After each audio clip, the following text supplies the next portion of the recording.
Hello everyone, welcome to After School Cafe. I'm Chris, at your service.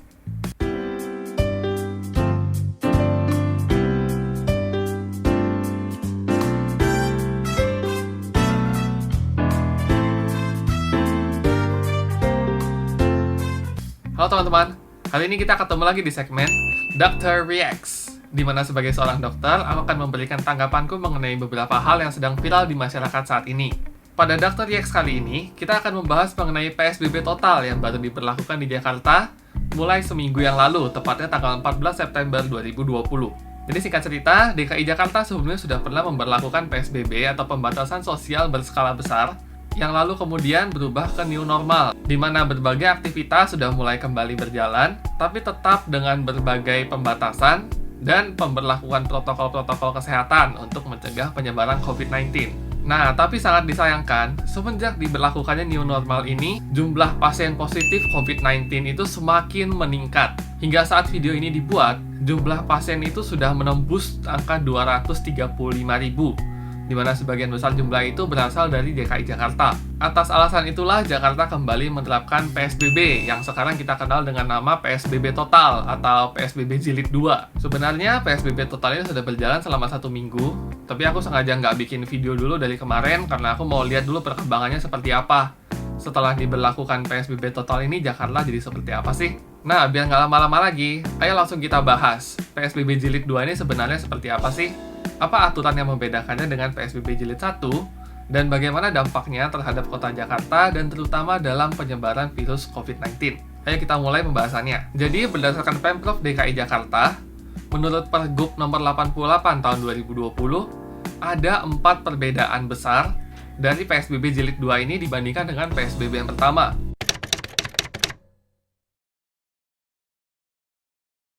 Perbedaan yang pertama adalah dilarangnya pasien positif COVID-19 untuk isolasi di rumah. Jadi kalau seseorang habis cek ternyata positif COVID-19, mau dia tanpa gejala atau apapun statusnya, itu tidak boleh lagi untuk melakukan isolasi di rumah. Jadi semuanya harus dirawat di fasilitas kesehatan, termasuk salah satunya Wisma Atlet. Jadi perubahan aturan yang pertama ini dibuat untuk mencegah timbulnya klaster-klaster baru dalam lingkup yang lebih kecil, misalnya lingkup keluarga atau lingkungan. Jadi orang-orang yang setelah diperiksa positif COVID-19, baik ada gejala maupun enggak, harapannya adalah untuk dirawat di satu fasilitas kesehatan yang benar-benar certified untuk mencegah penyebaran virus itu. Kalau menurutku pribadi, sebenarnya dari segi tujuannya itu udah bagus banget. Memang kalau untuk ini sebenarnya aku rasa memang harus dipertegas dan diperketat. Jadi semua orang yang positif COVID-19 pasti punya resiko untuk menyebarkan virus tersebut, meskipun hanya dalam lingkup yang kecil aja. Nah, pemerintah ingin meminimalisir itu dan jika mungkin menghilangkan resiko itu dengan cara mengisolasi pasien-pasien yang positif di satu fasilitas. Tapi, kebijakan ini ditambah dengan kondisi rumah sakit dan fasilitas-fasilitas kesehatan sekarang, di mana ruang isolasi mulai penuh, ventilator mulai penuh, ICU mulai penuh. Aku cukup ragu apakah fasilitas kesehatan akan bisa mengakomodasi pasien-pasien ini. Memang ini langkah yang bagus, langkah yang kalau kita pikir secara teori itu akan sangat mampu meredam penyebaran virus COVID-19. Nah, tapi pelaksanaannya di lapangan sendiri, kalau misalnya kita lihat kondisi rumah sakit sekarang, aku to be honest merasa ini tinggal menunggu waktu aja sampai fasilitas itu penuh dan pasien-pasiennya agak membludak, overload. Tapi mudah-mudahan semoga sirkulasinya dapat berjalan dengan baik. Jadi kalau misalnya amit-amit ada pasien baru yang positif, itu mudah-mudahan sudah ada pasien lain yang juga yang bisa di-discharge atau udah sembuh, udah bisa dipulangkan. Jadi perputaran pasien itu dapat berjalan dengan baik. Tapi tetap harapan kita adalah tidak ada lagi kasus baru di Indonesia, khususnya di DKI Jakarta yang memberlakukan PSBB total ini.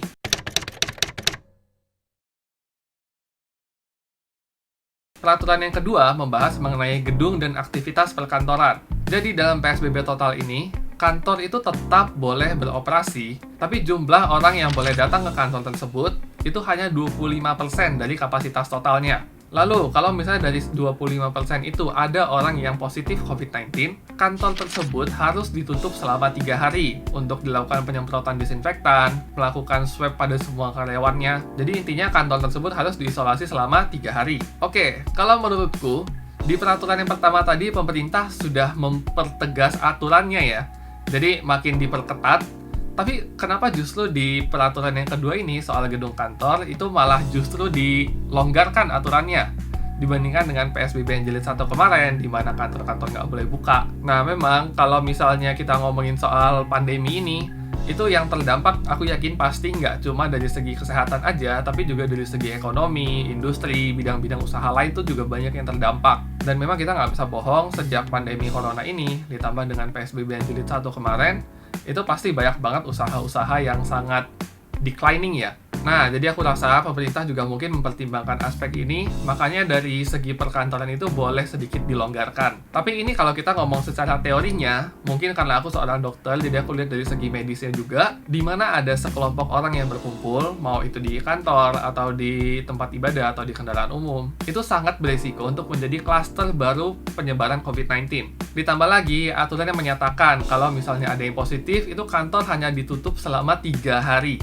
Sejujurnya, aku sih nggak ngerti kenapa hanya 3 hari aja, padahal kan dari awal kita udah dibilangin kalau masa inkubasi COVID-19 itu bisa mencapai 14 hari. Jadi, sangat mungkin ya kalau misalnya dalam 3 hari itu udah didisinfektan, segala macam ditutup, lalu pada hari keempat orang-orang masuk lagi, itu bisa aja orang yang mungkin sebelumnya negatif di hari keempat atau kelima yang mereka mulai masuk kantor lagi itu ternyata udah positif juga dan udah bisa menyebarkan virus tersebut ke orang-orang lain. Jadi aku pribadi merasa kalau penutupan kantor hanya selama 3 hari itu kurang efektif ya. Jadi mungkin lebih pas kalau misalnya kantor ditutup selama 14 hari, tapi kembali lagi mungkin ada juga pertimbangan lain dari pemerintah, misalnya dari segi perputaran ekonomi atau industri yang harus dipertimbangkan juga.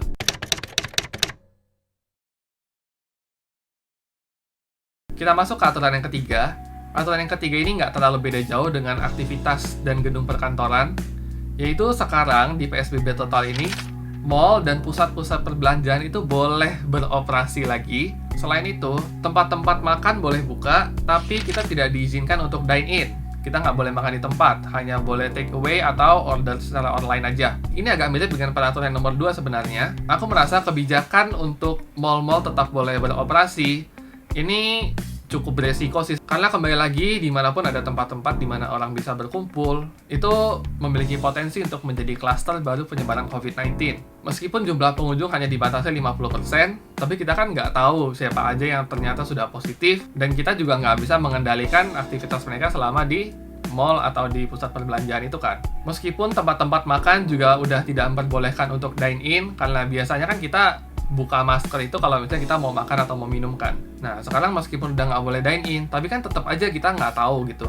Kalau misalnya orangnya di dalam mall dia nggak tahu buka masker, atau misalnya bersin, atau ngapain juga, kita nggak tahu kan. To be honest, menurutku dari segi medis ini tetap risky sih sebenarnya. Tapi memang kalau kita memperhatikan dari PSBB yang sebelumnya, di mana mall-mall itu semuanya ditutup, banyak banget usaha yang terdampak, terutama dari segi ekonomi. Jadinya aku yakin pemerintah juga pasti dilema ya mau mengesahkan aturan ini, karena dari segi kesehatan sebenarnya peraturan ini cukup risky sih kalau menurutku ya. Tapi kalau misalnya dari segi ekonomi, ya mungkin memang mau nggak mau harus dijalanin supaya menghindari kerugian yang semakin menjadi-jadi. Aku yakin semuanya nggak bisa dilihat dari satu sisi aja, tapi menurutku pribadi, keputusan untuk memperbolehkan pusat perbelanjaan kembali beroperasi itu merupakan sebuah kebijakan yang cukup beresiko sih. Jadi kalau misalnya memang mau dilakukan itu, menurutku langkah-langkah dari pemerintah juga ya udah cukup oke lah, yaitu membatasi jumlah pengunjungnya atau aktivitasnya selama di dalam mall itu. Tapi kalau misalnya disuruh pilih setuju atau enggak, aku akan tetap milih nggak setuju.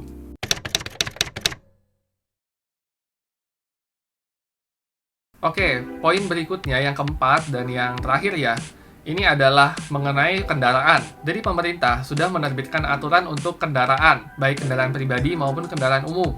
Kita mulai dari kendaraan pribadi dulu ya. Kalau untuk kendaraan pribadi ini, tetap hampir mirip seperti yang PSBB jilid 1, di mana kapasitas penumpang itu maksimal 50%, dan per baris mobil maksimal hanya 2 orang. Tapi sekarang agak sedikit diperlonggar. Kalau misalnya orang-orang yang ada dalam mobil itu tinggal di tempat yang sama, domisilinya sama, itu nggak apa-apa, nggak masalah untuk kapasitasnya. Tapi kalau untuk yang beda domisili itu baru mulai berlaku. Itu untuk yang kendaraan pribadi. Lalu untuk kendaraan umum, yang pertama kita mulai dari ojek dan angkutan-angkutan yang berbasis online. Itu tetap boleh menerima penumpang, tapi harus ada protokol-protokol kesehatan yang dipenuhi. Lalu yang kedua, untuk angkutan umum seperti busway dan angkot, itu tetap boleh beroperasi, tapi kapasitasnya itu hanya bisa 50% dari jumlah penumpang. Jadi ini hampir sama dengan aturan yang sebelumnya sih kalau untuk yang kendaraan umum ya. Lalu kembali lagi, ganjil genap ditiadakan. Menurutku pribadi aturan ini sih nggak terlalu berbeda jauh dibanding dengan yang dulu. Kalau aku sih nggak terlalu merasakan dampaknya ya, mungkin karena aku juga tinggalnya cuma berdua sama adikku doang. Jadi kalau kemana-mana juga cuma ya sama adikku doang juga. Tapi memang ini merupakan langkah yang cukup baik juga untuk mencegah penyebarannya. Tapi tetap transportasi umum ini tuh bisa berjalan gitu.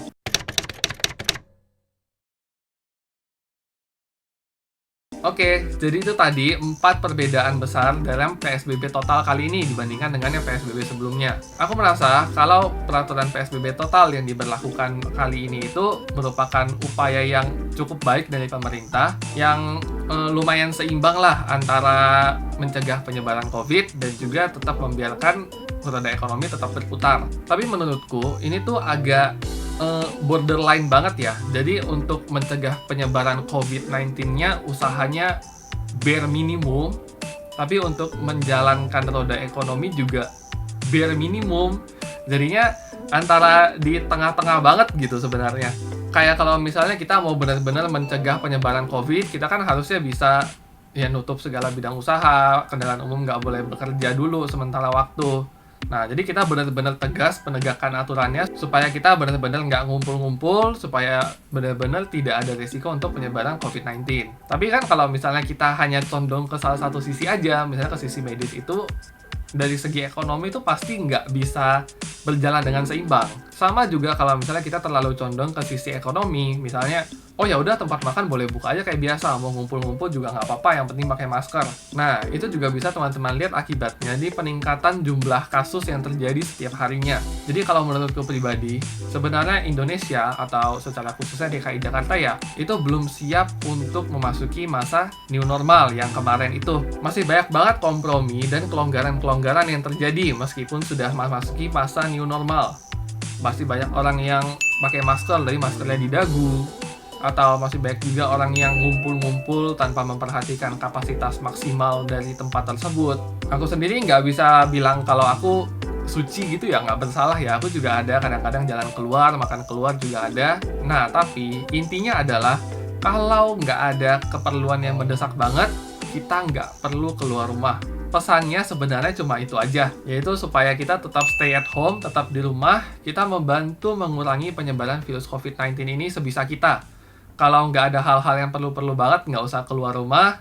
Kalau misalnya bisa masak di rumah, masak aja. Kalau misalnya nggak perlu belanja atau nggak perlu jalan-jalan, nggak usah, ditahan dulu. Kalau mau ngumpul sama teman-teman, kalau nggak perlu-perlu banget juga nggak usah dulu. Jadi semuanya kembali ke kesadaran kita masing-masing. Kita sebagai warga negara, sebagai manusia yang baik, kita udah harus tahu apa yang perlu kita lakukan untuk mengurangi penyebaran COVID-19 ini. Karena ini bukan cuma masalah kita, tapi ini masalah seluruh dunia. Jadi lewat video ini, aku ingin mengajak kita semua, teman-teman dan untuk aku juga, supaya kita nggak terlalu egois, nggak hanya memikirkan diri kita sendiri aja. Dunia kita membutuhkan kerjasama dari kita semua untuk mengeradikasi COVID-19.